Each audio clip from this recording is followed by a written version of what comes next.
My name is Jonathan Goforth. Thanks for watching my video on how to help you pass the real estate test. We're going to cover some practice questions about the national section. They're called simulations, and so this should help you a lot.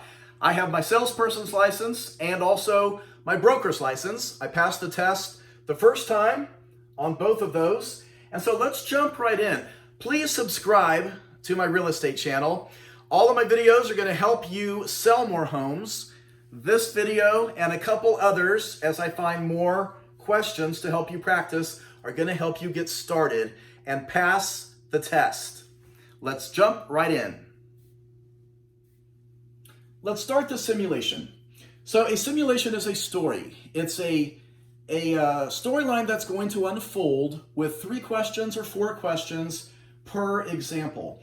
And so one thing you're going to always want to remember, remind yourself, where are you in this part of the scenario? So let's start by reading this one. You are a commercial salesperson with XYZ Realty. A buyer calls you wanting to buy an apartment building. What information should you get regarding this buyer? So you're at the beginning of this situation. The question, select as many as you consider appropriate. There's 2 kinds of questions in these simulations. This one's called information gathering. That means you can have multiple correct answers here and multiple wrong answers. Some of these will give you 1 point, some will give you 2 points. Some of these will take away 1 point, some will take away 2. So you have to be careful. But the big thing where people screw up on this is remember where you are in the story. This is it. You are a commercial salesperson with XYZ Realty. A buyer calls you wanting to buy an apartment building. What information should you get regarding this buyer? Number 1, where does the buyer go to church? That would be no, and you'll get -2 for that. Do not answer that. The buyer's taxable income. You don't need to know that. That's a -1. The pre-qualification letter. Is this buyer pre-qualified? That's a good question to ask. Yes, you should ask that. That's a +1. Are there property requirements for this buyer? That is a very good question. If you pick that one, you get 2 points. Is this buyer willing to sign a buyer agency agreement? Excellent, excellent choice. You get 2 points for that. The price range. Yes, you should definitely gather information about the price range for this buyer. You get 1 point. The race of the buyer. What race is this buyer? Should you ask that? No. Anytime you see that, and you will see this as options, never, ever, ever ask that. If you ask that, you get -2. The time frame to purchase. Absolutely. That's something you do need to know up front. You get 1 point for that. Are there any confidentiality issues for this buyer? Yes. You have to know that up front, because you could accidentally start saying who this is if they don't want anyone to know that. So, very good question. You get 1 point for that. Now, that's where we are so far in this part of the storyline. So let's go to the next question in the simulation. This is the next question in the simulation. Same storyline is developing. This is called a decision-making question. In this, you're going to only choose one answer. So I'm going to explain how this works. Let's read this next piece of it. After the buyer signs a buyer agency agreement with XYZ Realty, you found 3 different apartment buildings that could meet the buyer's needs. 2 of them are listed by different brokerage companies, and 1 is your personal listing. How should you proceed? Choose only one. This is different than the question we just had. This one, you can only pick one answer. I'm going to explain how this is going to work. Keep in mind where we are during the little storyline. Number 1, disclose to the buyer the situation and proceed to show the properties to your client's wishes. That is your best answer. You're going to get 2 points for that. Number 2, refuse to work with the buyer to avoid any liability. Is that really an answer? No. You can work with the buyer, you just have to do it properly. Number 3, disclose to the buyer how much better your personal listing is so you keep both sides of the commission. No.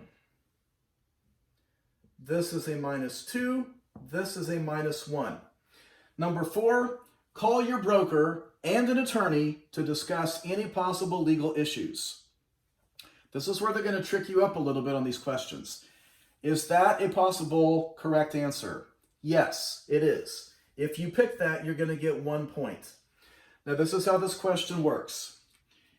You have to get the answer right. So if you guess a wrong answer, then let's say you pick number 3. You're going to get -2 points, and you're still on this question. You've got to answer again. Let's say now you answer number 2. You're going to now get a -1 in addition to the -2, and you have to answer again. So you end up with number 4. You pick number 4, it's a correct answer, so you get a +1. But your overall score will be a -2 for this question. You have to be careful on this. A lot of this is common sense. They're pretty easy questions if you read it completely. Where they can trick you up, this could be on the bottom. And you pick this one thinking, well, that sounds like a good answer. It's probably right. Well, it is right. But there was a better answer with 2 points. So read the complete question before you answer.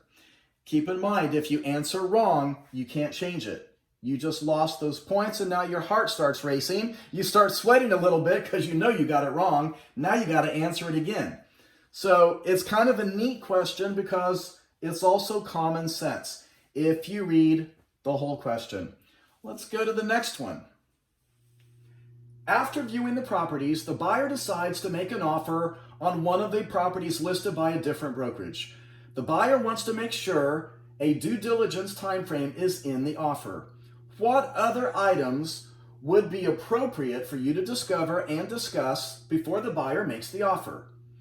You've got to remember where you are during the simulation. Where are you in this question? Right now, have they made an offer? No. These are things you're going to discover and discuss before the buyer even makes the offer. This is information gathering again. Select as many as you consider appropriate. The first thing you have to remember during the simulation is where are you during the story? So number 1, the time frame for which the offer is valid. Yes, these are things you should discuss as you prepare your offer. Really, every offer should have an expiration date. So if you pick that, that's 1 point. Any environmental study results? Yes, if you pick that, you also get a point. Number 3, title insurance concerns.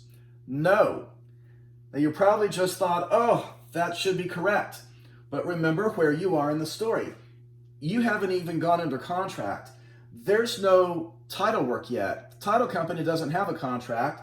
They've not ordered title insurance. You don't know what any title insurance concerns are yet.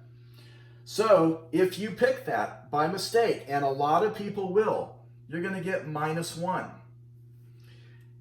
And then number 4, would you like to discuss the seller's religion? Never. If you pick that, that's a -2.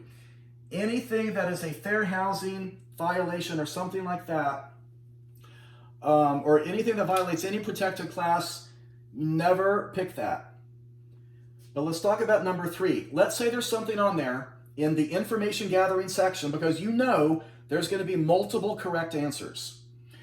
You don't want to pick one that you think might be right because then you're going to get a -1. If you just don't pick it, then you don't get any points taken away. You just get nothing for that. So that's why you have to be careful. Don't pick wrong answers. In case, just don't pick it at all if you're unsure. Let's go to the next 6 options for this one. Here's the next 6 options. So remember, select as many as you consider appropriate. The type of financing for the buyer. Yes, it probably needs to go in the contract. So that would be 1 point. The amount of earnest money. Yes, another 1 point. Previous litigation history of the buyer and seller. No. If you answer that, you're going to get -1. It doesn't matter. And let's see, number 8, any warranties or disclosures of the condition? Absolutely. They probably need to sign them too. That would be 1 point. Number 9, is there a seller's Schedule E regarding the income and expenses of this apartment building? That would be definitely something you should try to discover and discuss. If there is, then yes, you pick that one, you get 2 points. And last, are there contract provision clauses to protect the buyer? That's a good thing to discover and discuss before the buyer makes the offer. If you pick that one, you also get 2 points. So you want to make sure you get those. And really that's it. You'll see a lot of this is just logic, but some of it can trick you up if you don't remember where you are. Remember, you're just talking about making an offer, and you can select as many as you consider appropriate. That is called information gathering. Let's go to the next part of the simulation. There's only 2 more parts of the simulation. This is the next to last part of it. By the way, please subscribe to my channel because I have lots more real estate videos coming out each week, and this one video only has this one simulation question. If you go to the bottom into the description of the remarks of this video, I'm going to have more links to additional national simulation practice questions. So if you want to go over more questions, just go to the bottom and I'm going to have more for you to look at. But this will have only this one question, so you can go back through it again and kind of learn these answers. The buyer makes an offer, which is signed by the seller. What should you do for your client between the contract date and the closing date? Choose only one. This is a decision-making question, which I think are easier questions. You get 4 options. You can only pick one. It should be typically more obvious. However, the good news is you don't need 100% to pass the test.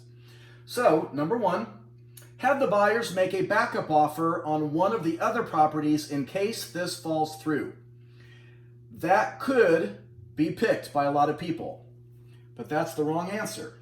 If you pick that, you're going to get -2 points, and you have to answer again.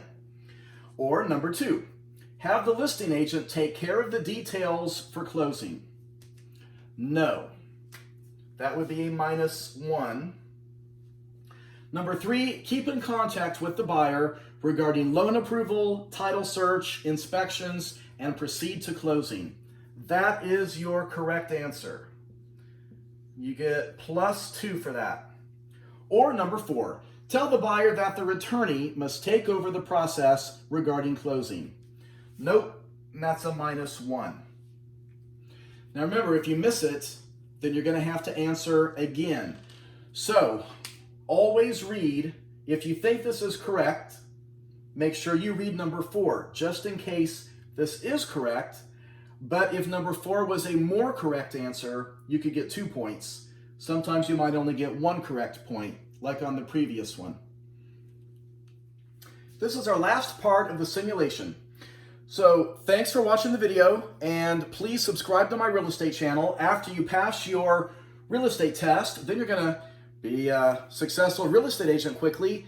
And that's what all my other videos are about, how to sell more houses. So please subscribe to my channel. If you want more practice, again, go to the bottom of the video and check out all the other links to more of these questions. The last part of this says, unfortunately, the buyer cannot close by the closing date in the contract due to a loan issue. Uh-oh. What should the seller do? Choose only one. It's another decision-making question. So you got to pass all the decision-making questions, and you have to pass all the information gathering questions separately. So let's look at this one. Number 1, you can extend the contract if one or more brokers reduce their commission. No, that is not right. minus 1. You can contact the attorney representing the buyer. Well, that sounds like it could be the right answer, but it is not. You get minus 1. The buyer may not have an attorney, may not have attorneys in that state. Number 3, cancel the contract because the buyer cannot perform to the terms of the contract. Now that sounds good, but let's read number 4. Now remember, what should the seller do? The seller could automatically keep the earnest money because the buyer cannot close. That is really not true. The seller cannot automatically do that. There's provisions in the contract to handle the earnest money. So that leaves you one answer. This has to be right. And so this gives you 2 points. Now, normally you would try to save the deal, but that's not part of this question. So if you're trying to get your broker's license and you have years of experience already, don't overthink this. This is where people get this wrong. And then remember, now you've missed it and you got to answer again. So cancel the contract because the buyer cannot perform to the terms of the contract. Now there's a way to do that, but it's not asking you all that. It's a simple, straightforward question. That's where you are. So remember, read all 4 of these before you answer to make sure you're picking the right one. And you probably will every time. You'll do it from process of elimination. And that's where a lot of people miss these. They pick one that sounds good at first when actually the correct answer was still coming. Thanks for watching, and hope you passed the test the first time.